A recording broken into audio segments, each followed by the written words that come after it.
Okay, ಇದೇ ವಿಚಾರಕ್ಕೆ ಸಂಬಂಧಪಟ್ಟಂತೆ ಇವತ್ತು ಸುದೀರ್ಘವಾಗಿ ಚರ್ಚೆ ಮಾಡೋಣ. ನಮ್ಮ ಜೊತೆಗೆ ರಾಜು ಅವರು ಇದ್ದಾರೆ. ರಾಜು ಸರ್ ನಮಸ್ತೆ, ಕಾರ್ಯಕ್ರಮಕ್ಕೆ ಆತ್ಮೀಯ ಸ್ವಾಗತ. ವಕೀಲರು ಆದಂತಹ ರಾಜೇಶ್ವರಿ ಮೇಡಮ್ ಇದ್ದಾರೆ. ಮೇಡಮ್ ನಮಸ್ತೆ, ಕಾರ್ಯಕ್ರಮಕ್ಕೆ ಆತ್ಮೀಯ ಸ್ವಾಗತ. ಮೊದಲಾಗಿ ರಾಜು ಸರ್ ಹತ್ರ ಹೋಗ್ಬಿಡ್ತೀನಿ.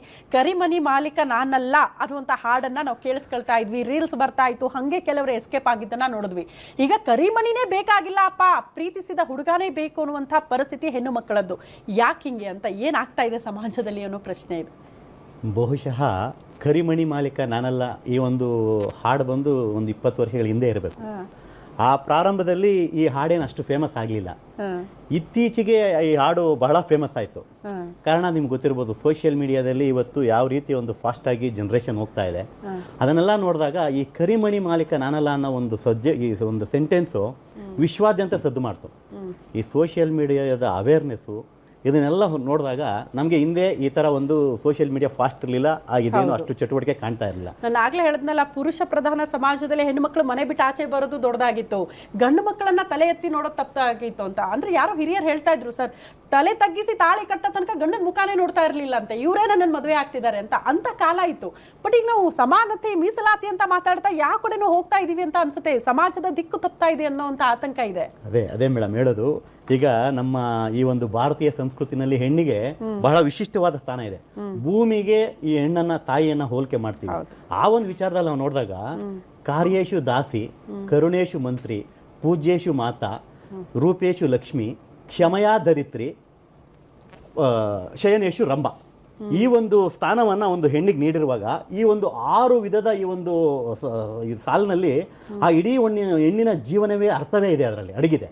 ಇದನ್ನು ಒಂದು ಹೆಣ್ಣು ಅರ್ಥಕೊಂಡು ತಾನು ಬರ್ತಕ್ಕಂಥ ಒಂದು ಏನಿವಾಗ ಮದುವೆ ಆದ ನಂತರ ಗಂಡನ ಮನೆಗೆ ಆ ರೀತಿ ಒಂದು ಏನಿವತ್ತು ನಮ್ಮ ಭಾರತೀಯ ಸಂಸ್ಕೃತಿ ಹಾಕ್ಕೊಟ್ಟಿರ್ತಕ್ಕಂಥ ದಾರಿ, ಹಿಂದೆ ಅವಿಭಕ್ತ ಕುಟುಂಬಗಳು, ಇವನ್ನೆಲ್ಲ ನಾವು ನೋಡಿದಾಗ ಹೆಂಗೆ ಜೀವನ ನಡೀತಾ ಇತ್ತು ಅಂದರೆ, ಒಂದು ಹೆಣ್ಣುಮಗಳು ಒಂದು ಕುಟುಂಬಕ್ಕೆ ಹೆಜ್ಜೆ ಇಡ್ತು ಅಂದರೆ ಅದಕ್ಕೆ ಬಹಳ ವಿಶಿಷ್ಟವಾಗಿ ಆ ಹೆಣ್ಣನ್ನು ನೋಡ್ತಾ ಇದ್ದಿದ್ದ ರೀತಿಯೇ ಬೇರೆ. ಆ ಪೂಜ್ಯ ರೀತಿಯಲ್ಲಿ ಆ ಒಂದು ಹೆಣ್ಣನ್ನು ಮನೆಗೆ ಕರ್ಕೋತಾ ಇದ್ವಿ. ಆದರೆ ಇವತ್ತು ಆಗಿಲ್ಲ ಪರಿಸ್ಥಿತಿ. ಒಂದು ಹೆಣ್ಣನ್ನು ಈಗ ನಾವು ನೋಡ್ತಾ ಇರ್ಬೋದು ಸಮಾಜಗಳಲ್ಲಿ, ಮದುವೆ ಆಗೋಕ್ಕೆ ಮುಂಚೆನೇ ಹೆಣ್ಣು ಬೇರೆ ಹುಡುಗನ ಜೊತೆ ಓಡೋಗೋದು. ಇವತ್ತು ಮೇಡಮ್ ಹೇಳೋದು ಈಗಾಗಲೇ ಪರಪುರುಷನ ಜೊತೆ ಈಗ ಒಂದು ವಾರದಲ್ಲಿ 15 ದಿವಸದ ಹಿಂದೆ 3 ರಿಂದ 4 ಕೇಸ್ಗಳು ಈ ಥರ ಒಂದು ಸೋಷಿಯಲ್ ಮೀಡಿಯಾದಲ್ಲಿ ಬಹಳಷ್ಟು 10 ಪ್ರಕರಣ ಸರ್. ನಮ್ಮ ರಾಜ್ಯ ಸೇರಿದಂತೆ ಬೇರೆ ಬೇರೆ ರಾಜ್ಯದಲ್ಲೂ ನಾವು ಕಂಪೇರ್ ಮಾಡಿದ್ರೆ ಒಂದೇ ವಾರದಲ್ಲಿ 10 ಪ್ರಕರಣ ನಡೆದು ಹೋಗಿದೆ. ಅದು ನಮ್ಮ ಕಣ್ಣಿಗೆ ಕಂಡಿರೋದು, ಕಾಣದೆ ಆಫ್ ಲೈನಲ್ಲಿ ಎಷ್ಟಿದೆಯೋ ಗೊತ್ತಿಲ್ಲ ಇಂತಹ ವಿಚಾರದಲ್ಲೂ. ನಾವು ಹೇಳೋದೇನು ಅಂದರೆ, ಸಮಾಜದಲ್ಲಿ ಇಂಥದ್ದು ತುಂಬ ದುರದೃಷ್ಟಕರ ಸಂಗತಿಗಳು ಮೇಡಮ್. ಯಾಕಂದರೆ ನಾವು ಒಂದು ಹೆಣ್ಣು ಒಂದು ಗಂಡಿನ ಜೀವನದಲ್ಲಿ ತಾಯಿಯಾಗಿ, ಹೆಂಡತಿಯಾಗಿ, ಮಗಳಾಗಿ, ಸಹೋದರಿಯಾಗಿ ತನ್ನ ಪಾತ್ರವನ್ನು ನಿರ್ವಹಿಸಬೇಕು. ಅದು ಬಹಳ ಜವಾಬ್ದಾರಿಯುತವಾದ ಸ್ಥಾನ. ಹಾಗನ್ಬಿಟ್ಟು ಬರೀ ಹೆಣ್ಣಿಗೆ ನಾನು ಇದನ್ನು ಹೇಳ್ತಾ ಇಲ್ಲ, ಗಂಡಿನ ತಪ್ಪುಗಳನ್ನು ಆಧರಿಸಿ ಹೆಣ್ಣು ಕೂಡ ಬದಲಾಗ್ತಕ್ಕಂಥ ಪರಿಸ್ಥಿತಿಗಳಿದೆ. ಅದನ್ನು ನಾವು ಅಲ್ಲಗಳೆಯೋ ಹಾಗಿಲ್ಲ. ಆದರೆ ಈ ಒಂದು ಸಂಸ್ಕೃತಿನ ನಾವು ನೋಡಿದಾಗ ಈ ಒಂದು ನಡೀತಾ ಇರ್ತಕ್ಕಂಥ ಈ ಒಂದು ದೃಶ್ಯಗಳು ಮತ್ತು ಸಂಗತಿಗಳು ಮುಂದಿನ ನಮ್ಮ ಜೀವನದಲ್ಲಿ ಇನ್ನು 10 ವರ್ಷದಲ್ಲಿ ಈ ನಾವೇನು ಪಾಶ್ಚಿಮಾತ್ಯ ಸಂಸ್ಕೃತಿ ಅಂತ ನಾವು ಬೇರೆ ದೇಶಗಳನ್ನು ಕರಿತೀವಿ, ಅದಕ್ಕಿಂತ ಹದ್ಗೆಟ್ಟು ಹೋಗೋದ್ರಲ್ಲಿ ಯಾವುದೇ ರೀತಿಯಾದ ಸಂದೇಹವಿಲ್ಲ ಮೇಡಮ್. ಇದನ್ನ ನೋಡ್ತಾ ಇದ್ದಾರೆ. ಓಕೆ, ರಾಜೇಶ್ವರಿ ಮೇಡಮ್, ಈಗ ಆ ಒಂದು ವಿಚಾರದಲ್ಲಿ ನಾವು ನೋಡಿದಾಗ ಕಾರ್ಯೇಶು ದಾಸಿ, ಕರುಣೇಶು ಮಂತ್ರಿ, ಪೂಜ್ಯೇಶು ಮಾತಾ, ರೂಪೇಶು ಲಕ್ಷ್ಮಿ, ಕ್ಷಮಯಾ ಧರಿತ್ರಿ, ಶಯನೇಶು ರಂಭ, ಈ ಒಂದು ಸ್ಥಾನವನ್ನು ಒಂದು ಹೆಣ್ಣಿಗೆ ನೀಡಿರುವಾಗ ಈ ಒಂದು 6 ವಿಧದ ಈ ಒಂದು ಸಾಲಿನಲ್ಲಿ ಆ ಇಡೀ ಹೆಣ್ಣಿನ ಜೀವನವೇ ಅರ್ಥವೇ ಇದೆ, ಅದರಲ್ಲಿ ಅಡಗಿದೆ. ಚಿಕನ್ ಮಸಾಲಾ. ಓಕೆ ರಾಜು ಅವರು, ಈಗ ರಾಜೇಶ್ವರಿ ಮ್ಯಾಮ್ ಹೇಳ್ತಾ ಇರೋ ಪ್ರಕಾರ ಒಂಥರ ಅಂಡರ್ಸ್ಟ್ಯಾಂಡಿಂಗ್ ಅಲ್ಲಿ ಬಂದ್ಬಿಟ್ಟಿದ್ದಾರೆ ಅಂತ. ವರ್ಕ್ ಪ್ರೆಷರ್ ಇರಬಹುದು ಅಥವಾ ವರ್ಕ್ ಮಾಡ್ತಾ ಇರುವಂತಹ ವಾತಾವರಣ ಇರಬಹುದು, ಇಬ್ರು ಕೂಡ ಗಂಡ ಹೆಂಡತಿ ಮ್ಯೂಚುವಲ್ ಅಂಡರ್ಸ್ಟ್ಯಾಂಡಿಂಗ್ ಅಲ್ಲಿ ನೀನ್ ಪಾಡಿಗಿರ್ತಾ ಇದ್ರೆ ನಾನು ಪಾಡಿಗೆ ಬಿಟ್ಬಿಡು, ಆ ಮ್ಯೂಚುವಲ್ ಅಂಡರ್ಸ್ಟ್ಯಾಂಡಿಂಗ್ ಅಲ್ಲೂ ಕೂಡ ಇಂಥ ಸಮಸ್ಯೆಗಳಾಗ್ತಾ ಇದೆಯಾ ಅಂತ. ಅದೇ ಮೇಡಮ್, ಏನು ಅಂದ್ರೆ ಇವತ್ತು ನೀವು ಹೇಳಿದಾಗೆ ಕಾರಣ ಮೇಡಮ್ ಹೇಳಿದ್ ನಿಜ. ಯಾಕಂದ್ರೆ ಇಬ್ಬರ ನಡುವೆ ಒಂದು ಸಾಮರಸ್ಯ ಇದ್ದಾಗ ಅದರ ಕೊರತೆ ಉಂಟಾಗಲ್ಲ. ಯಾವಾಗ ಅದರ ಕೊರತೆ ಉಂಟಾಗತ್ತೆ ಆಗ ಈಗೋ ನನ್ನ ಹೆಂಡತಿ ಇರ್ಬೋದು, ಗಂಡ ಇರ್ಬೋದು, ಇಬ್ಬರ ಮಧ್ಯೆ ಒಂದು ಈಗೋ ಸ್ಟಾರ್ಟ್ ಆಗುತ್ತೆ. ಆಗೇನಾಗುತ್ತೆ, ಅದು ಸಣ್ಣ ವಿಚಾರನೇ ದೊಡ್ಡದಾಗಿ ಅದು ಬೃಹತ್ ರೀತಿಯಲ್ಲಿ ಬೆಳೆದು ಈಗೇನು ಅಚಾತುರ್ಯಗಳು ನಡೀತಾ ಇದೆ, ಇನ್ನು ಮತ್ತೊಬ್ಬರಿಂದ ಇವ್ರು ಓಡೋಗೋದು, ಇವರಿಂದ ಅವ್ರು ಓಡೋಗೋದು, ಇವೆಲ್ಲದಕ್ಕೂ ಈ ಕಾರಣಗಳೇ madam. Main reason physical relationship. ಅವ್ರಿಗೆ ಮ್ಯಾರೇಜ್ ಅಲ್ಲಿ ಸಿಗ್ತಾ ಇಲ್ಲ ಅಂತಂದ್ರೆ they go for somebody. Yes, ಅದು ರಾಂಗ್ ಇಲ್ಲ. That is my biological need ಅಂತ ಹೇಳ್ತಾರೆ. They have a right for that ಅಂತ ಹೇಳ್ತಾರೆ. ಮುಂಚೆ it was a respect for the marriage. ಇವಾಗ ಆ ರೆಸ್ಪೆಕ್ಟ್ ಇಲ್ಲ. It is only Rajeshwari ma'am, ನಾನು ನಿಮ್ಮ ಹತ್ರ ಬರ್ತೀನಿ. ಎನಿವೆ ಬೇರೆ ಬೇರೆ ಗೆಸ್ಟ್ಗಳನ್ನ ಮಾತಾಡೋದನ್ನ ಇಲ್ಲ ಅನ್ನೋದನ್ನ ಅರ್ಥ ಮಾಡಿಸೋರು ಯಾರು ಇಲ್ಲ. ನನಗೆ ಈಗ ಅದೇ ಅನಿಸ್ತಾ ಇರೋದು, ಈ ಮೂಢನಂಬಿಕೆ ಅದು ಇದು ಅಂತ ಹೇಳಿ ಜಾಗೃತಿ ಮೂಡಿಸೋ ಕೆಲಸಗಳಾಗಬೇಕಪ್ಪ ಜನರ ಮನಸ್ಸಲ್ಲಿ ಅಂತ. ಈಗ ಇದಕ್ಕೂ ಜಾಗೃತಿ ಮೂಡಿಸೋ ಕೆಲಸ ಆಗ್ಬೇಕಾಗಿಲ್ಲ. ಖಂಡಿತ ಜಾಗೃತಿಯಿಂದ ಆಗಲ್ಲ ಮೇಡಮ್, ಯಾಕಂದ್ರೆ ಮಿತಿ ಮೀರ್ಬಿಟ್ಟಿದೆ, ಲೈನ್ಗಿನ್ನ ಮುಂದೆ ಹೋಗ್ಬಿಟ್ಟಿದೆ. ಈಗ ನಾವು ಮಾಡಬೇಕು ಏನು, ಪಾಪ ತುಂಬಾ ಪರಿಣತರು ಇಲ್ಲಿ ಕುರ್ತಿದ್ದೀರಿ, ತಾವು ಅಷ್ಟೇ ಮೇಡಮ್ ಎಲ್ಲ ತಿಳಿದಿದ್ದೀರಿ. ನಾನು ತಮ್ಮ ಮೂಲಕ, ಮಾಧ್ಯಮದ ಮೂಲಕ ಒಂದು ಆಗ್ರಹಿಸೋದಿಷ್ಟೇ, ಪಠ್ಯಗಳ ಮೂಲಕ, ಈಗ ಕುಟುಂಬದ ಒಂದು ವಿಚಾರಣೆ ಪಠ್ಯಗಳ ಮೂಲಕ ಚಿಕ್ಕಂದಿಂದನೇ ಬರಬೇಕು. ಆಗ ಬಂದಾಗ ಒಂದು ಗಿಡವನ್ನು ನಾವು ಈಗ ಯಾಗ ಚಿಕ್ಕದಾಗಿ ಒಂದು ಹಾಕಿದಾಗ ಪಾಲನೆ ಪೋಷಣೆ ಮಾಡ್ತೀವಿ, ಅದು ನೇರವಾಗಿ ಬೆಳೆಯುತ್ತೆ.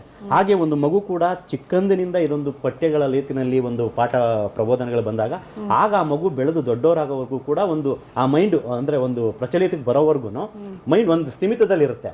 ಆಗ ಆ ಮಗು ಮುಂದಕ್ಕೆ ತನ್ನ ಗುರಿ ಸಾಧನೆಯ ದೃಷ್ಟಿನಲ್ಲಿ ಹೋಗುತ್ತೆ. ನಾನು ಅದಕ್ಕೆ ಹೇಳ್ತೀನಿ, ಈ ಥರ ವಿಚಾರಗಳು ಈ ಸೋಷಿಯಲ್ ಮೀಡಿಯಾದಲ್ಲಿ ಮೊನ್ನೆ ನೋಡಿದೆ ನಾನು, ಒಂದು ಕಾರ್ನಲ್ಲಿ ಒಂದು ಹೆಣ್ಣುಮಗಳು ರಾಜಾರೋಷವಾಗಿ ತಾಳಿಯನ್ನು ಕಟ್ಕೊಳ್ತಾ ಇದೆ. ಇರಲಿ, ತಪ್ಪು ಯಾರದೇ ಇರ್ಬೋದು, ಅಲ್ಲಿ ಗಂಡಂದೇ ಇರ್ಬೋದು ಅಥವಾ ಇನ್ನೊಬ್ಬರದೇ ಇರೋ ಕುಟುಂಬದೇ ಇರ್ಬೋದು. ನಾನು ಹೇಳೋದು ನನ್ನತನ ಇಲ್ಲಿ ಹೋಯ್ತು. ಒಂದು ಹೆಣ್ಣಾಗಿ ಗಂಡು ಬಿಡಿ, ನಾನು ಹೇಳ್ಬಾರ್ದು ಇವತ್ತು ತಪ್ಪು ಗಂಡದಿಲ್ಲ ಅಂತ ನಾನು ಇಲ್ಲಿ ವಾದ ಮಾಡೋದೇ ಇಲ್ಲ, ಇರುತ್ತೆ. ಆದರೆ ಒಂದು ಹೆಣ್ಣಾಗಿ ನೀನು ಒಂದು ಕುಟುಂಬದಲ್ಲಿ ಒಂದು ತಾಯಿಯಾಗಿ ಮಗಳಾಗಿ ಬಂದಾಗ ಆ ಕುಟುಂಬನ ಕಾಪಾಡಬೇಕಾದ ಸರ್ವಸ್ವ ಜವಾಬ್ದಾರಿ ಕೂಡ ಒಂದು ಹೆಣ್ಣಿಗಿರುತ್ತೆ. ಭೂಮಿಗೆ ನಿಮ್ಮನ್ನು ಹೋಲಿಸಿದಾಗ ಭೂಮಿ ನಾವು ಎಷ್ಟು ತುಳಿತೀವಿ, ಎಷ್ಟು ಕಷ್ಟಗಳನ್ನು ಕೊಡ್ತೀವಿ, ಯಾಕೆ ಸಹಿಸ್ಕೊಳ್ಳುತ್ತೆ? ಇದನ್ನೆಲ್ಲ ನಾವು ನೋಡಿದಾಗ ಒಂದು ಹೆಣ್ಣು ಇದನ್ನು ಬಹಳ ಮನಸ್ಸಿನಲ್ಲಿ ಇಟ್ಕೊಂಡು ಮುಂದಿನ ಜೀವನ, ತಾನು ಇರ್ತಕ್ಕಂಥ ಮನೆ, ಕುಟುಂಬ, ತವ್ರ ಮನೆ, ಹೋಗ್ತಕ್ಕಂಥ ಗಂಡನ ಮನೆ, ಈ ಎರಡೂ ಮನೆಯನ್ನು ಕಾಪಾಡಿ ಒಂದು ಸಮಾಜದಲ್ಲಿ ಒಳ್ಳೆಯ ಹೆಸರನ್ನು ತಗೊಳ್ಳೋದು ಆ ಹೆಣ್ಣಿನ ಕೈಲಿ ಇರುತ್ತೆ. ದಯಮಾಡಿ ಎಲ್ಲ ಈ ಒಂದು ಯಾರು ಈ ತಪ್ಪು ಮಾಡ್ತಿದ್ದಾರೆ ಅಂಥ ಹೆಣ್ಮಕ್ಳು ಮಾಡಿರೋರಿಗೆ, ಇನ್ನು ಮುಂದೆ ಮಾಡಬೇಕು ಅಂತಿರೋರಿಗೆ ನಾನು ನಿಮ್ಮ ಮುಖಾಂತರ ಹೇಳೋದಿಷ್ಟೇ, ನಿಮ್ಮ ಕುಟುಂಬದ ಗೌರವವನ್ನು ನೀವು ಕಾಪಾಡಿ. ಸಮಸ್ಯೆಗಳು ಸಾವಿರಾರು, ಅದು ನಿಮ್ಮ ಕೈಲಿದೆ ಜಯಿಸ್ತಕ್ಕಂಥ ಶಕ್ತಿ. ದಯಮಾಡಿ ಇದೊಂದನ್ನು ನಾನು ನಿಮ್ಮಲ್ಲಿ ಕಳಕಳಿಯಿಂದ, ಒಂದು ಹೆಣ್ಣುಮಕ್ಳಿರ್ಬೋದು ಗಂಡಸರದು ಅಷ್ಟೇ, ತಪ್ಪಿರ್ತಕ್ಕಂಥ ಯಾವುದೇ ಗಂಡಸು ದಯಮಾಡಿ ಹೆಣ್ಣಿನ ಮೇಲೆ ಗದಪ್ರಹಾರವನ್ನು ಮಾಡಲಿಕ್ಕೆ ಹೋಗಬೇಡಿ. ಇಂತಹ ಅನೇಕ ಪ್ರಕರಣಗಳನ್ನು ಈಗಾಗಲೇ ನೋಡ್ತಾ ಇದ್ದೀರಾ. ನಿಮ್ಮ ಕುಟುಂಬಗಳಲ್ಲಿ ಅದು ಆಗೋದು ಬೇಡ ಅಂತ ನಾನು ಆ ದೇವರಲ್ಲಿ ಪ್ರಾರ್ಥಿಸ್ತೀನಿ. ಮತ್ತೊಮ್ಮೆ ಹೆಣ್ಣಿಗೆ ಈ ಒಂದು ವಿಚಾರದಲ್ಲಿ ಅನೇಕ ಜಾಸ್ತಿ ಒಂದು ನಿಮಗೆ ಹೆಚ್ಚು ಅದರದ್ದು ಒಂದು ಇದಿರೋದ್ರಿಂದ ತಾವು ದಯಮಾಡಿ ಈ ಒಂದು ವಿಚಾರದಲ್ಲಿ ಹೆಚ್ಚಿನ ಒಂದು ಗಮನವನ್ನು ಹರಿಸಬೇಕು ಅಂತ ಹೆಣ್ಮಕ್ಳಿಗೆ ಕೇಳ್ಕೊಳ್ತಾ ಇದ್ದೀನಿ. ರಾಜೇಶ್ವರಿ ಮ್ಯಾಮ್, ನಿಮ್ಮ ಹತ್ರ ಬಂದ್ಬಿಡ್ತೀನಿ ನಾನು. ಈಗ ನೀವೇ ಹೇಳ್ದಂಗೆ ಇದೀವಲ್ಲ ಹೆಣ್ಮಕ್ಳು ಅಂತ, ಅಂದ್ರೆ ಹೆಣ್ಣು ಮಕ್ಕಳ ಬಗ್ಗೆ ಇದ್ದಂಥ ಗೌರವ, ಅವ್ರ ಮನಸ್ಸು ಕ್ಷಮೆಯ ಧರಿತ್ರಿ ಅಂತ ಆಗ್ಲೇ ಹೇಳಿದ್ರಲ್ಲ, ಎಲ್ಲ ನೋವನ್ನ ಸಹಿಸೋ ಶಕ್ತಿ ಯಾರಿಗಿದೆ ಅಂದ್ರೆ ಹೆಣ್ಣು ಮಕ್ಕಳಿಗೆ ಮಾತ್ರ ಅಂತ. ಬಟ್ ಅದೆಲ್ಲವನ್ನ ಬಿಟ್ಟು ಬೇರೆ ಕಡೆಗೆ ವಾಳ್ತಾ ಇದೆ ಹೆಣ್ಣು ಮಕ್ಕಳ ಮನಸ್ಸು ಅನ್ನೋದು ಬಹಳ ಆತಂಕಕಾರಿ ವಿಚಾರ ಅಂತ. ಮೇಡಮ್, ರಾಜಶೇಖರ್ ಸರ್ ಹೇಳಿದ್ರು, ಸೊ ಒಂದು ಕಾರಲ್ಲೇ ಒಂದು ಹುಡುಗಿ ಕುತ್ಕೊಂಡು ತಾಲಿ ಕಟ್ಟಿಸ್ಕೊಳ್ಳೋ ಲೆವೆಲ್ ವರ್ಗೂ ಹೋಗಿದ್ದಾರೆ ಅಂತ ಅಂದ್ರೆ ಎಷ್ಟು ಧೈರ್ಯ ಇರ್ಬೇಕು ಅಂತ ನಿಜವಾಗ್ಲು. ಸೊ ಇವಾಗ ನಾನು ಒಂದು ಹೆಣ್ಮಗು ಹೇಳ್ತೀನಿ, ಇವಾಗ ಜಾಸ್ತಿ ಹೆಣ್ಮಕ್ಳುಗಳೇ ಈ ಒಂದು ಏನ್ ಸೋಷಿಯಲ್ ಮೀಡಿಯಾ ಇದೆ ಅದ್ರಲ್ಲಿ ತುಂಬಾ ಮುಳುಗೋಗಿದ್ದಾರೆ. ಸೊ ಅವ್ರಿಗೇನು ಅಂದ್ರೆ ಇವಾಗ ಒಂದು second year first year pass ಆದ್ರೆ ಸಾಕು ಮೇಡಮ್, ಅವ್ರ ತಂದೆ ತಾಯಿ ಏನ್ ಬೇಕು ಅಂದ್ರೆ ಫಸ್ಟ್ ಗಿಫ್ಟ್ ಕೇಳೋದೇ ಅವ್ರ ಮೊಬೈಲ್ ಅಂತ. ಮೊಬೈಲ್ ತಗೊಂಡ್ರೆ ಫಸ್ಟ್ ಸೋಷಿಯಲ್ ಮೀಡಿಯಾದಲ್ಲಿ ಈ ಫೇಸ್ಬುಕ್, ಇನ್ಸ್ಟಾಗ್ರಾಮ್ ನ ಅವ್ರು ಮಾಡ್ಕೊಂತಾರೆ. ಸೊ ಅದರಿಂದಾನೇ ಬಂದು ಕನೆಕ್ಟಿವಿಟಿ ಆಗೋದು, ಯಾರೋ ಒಬ್ರು ಕನೆಕ್ಟಿವಿಟಿ. ರಾಜು ಸರ್, ಫೈನಲಿ ಏನ್ ಹೇಳಕ್ ಇಷ್ಟಪಡ್ತೀರಿ? ಕೊನೆಯದಾಗಿ ತಮ್ಮ ಮಾಧ್ಯಮ ಮುಖಾಂತರ ಹೇಳೋದಿಷ್ಟೇ, ರಾಮ ಸೀತೆ ನಮ್ಗೆ ಆದರ್ಶ, ಆದರೆ ಅದನ್ನೇ ಪ್ರಶ್ನೆ ಮಾಡ್ತಕ್ಕಂಥವ್ರು ನನಗೂ ಪ್ರಶ್ನೆ ಮಾಡಿದ್ದಾರೆ. 14 ವರ್ಷ ಸೀತೆ ತನ್ನ ಹೆಂಡತಿನೇ ವನವಾಸಕ್ಕೆ ಕಳಿಸ್ತಾ, ಇನ್ನೇನು ಆದರ್ಶ ಅಂತ. ಆದರೆ 14 ವರ್ಷ ಆ ಸೀತೆನ ಕಳಿಸಿದ್ರ ಅನಾವರಣ ನೀವು ತಿಳ್ಕೊಳ್ಬೇಕು.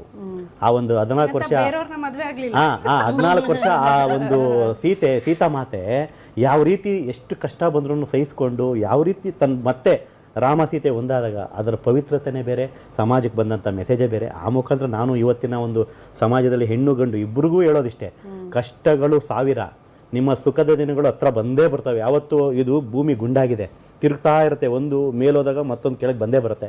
ಕಷ್ಟಗಳನ್ನೇ ತಮ್ಮ ಜೀವನದಲ್ಲಿ ದೊಡ್ಡ ಬೆಟ್ಟ ಅಂತ ತಿಳ್ಕೊಳಕ್ಕೆ ಹೋಗಬೇಡಿ, ಅದು ಸ್ವಲ್ಪ ದಿವಸ ಮಾತ್ರ ಇರುತ್ತೆ. ದಯಮಾಡಿ ಹೇಳ್ತೀನಿ, ಈ ಒಂದು ಮಾಧ್ಯಮದ ಮುಖಾಂತರ ಇದು ಅವೇರ್ನೆಸ್ ಹೆಚ್ಚಾಗಬೇಕು. ಎಲ್ಲ ಹೆಣ್ಣು ಮತ್ತು ಗಂಡಿಗೆ ಈ ಒಂದು ವಿಚಾರದಲ್ಲಿ ಯಾರು ದಾರಿಯನ್ನು ತಪ್ಪಿದ್ದೀರಿ ಇವರೆಲ್ಲರೂ ಕೂಡ ತಮ್ಮ ದಾರಿಯನ್ನು ಸರಿಪಡಿಸ್ಕೊಳ್ಳೋ ರೀತಿಯಲ್ಲಿ ಸಮಾಜಕ್ಕೆ ನಾವೆಲ್ಲರೂ ಇತಿಹಾಸವಾಗಿ ಬದುಕೋಣ. ಅಂದಿನ ಕಿತ್ತೂರು ರಾಣಿ ಚೆನ್ನಮ್ಮ ಇರ್ಬೋದು, ಭಗತ್ ಸಿಂಗ್ ಇರ್ಬೋದು, ಅವರಿವತ್ತು ಇಲ್ಲ, ಉಸಿರಿಲ್ಲ, ಹೆಸರಿದೆ. ಒಬ್ಬ ಮನುಷ್ಯ ಹುಟ್ಟಿದಾಗ ಉಸಿರಿರುತ್ತೆ, ಹೋದ ನಂತರ ಹೆಸರಿರುತ್ತೆ. ಇದು ಬಹಳ ಮುಖ್ಯ ಮೇಡಮ್. ದಯಮಾಡಿ ತಮ್ಮ ಮುಖಾಂತರ ಕೇಳ್ಕೊಳ್ತೀನಿ. ಎಲ್ರಿಗೂ ಒಳ್ಳೆಯದಾಗಲಿ. Thank you.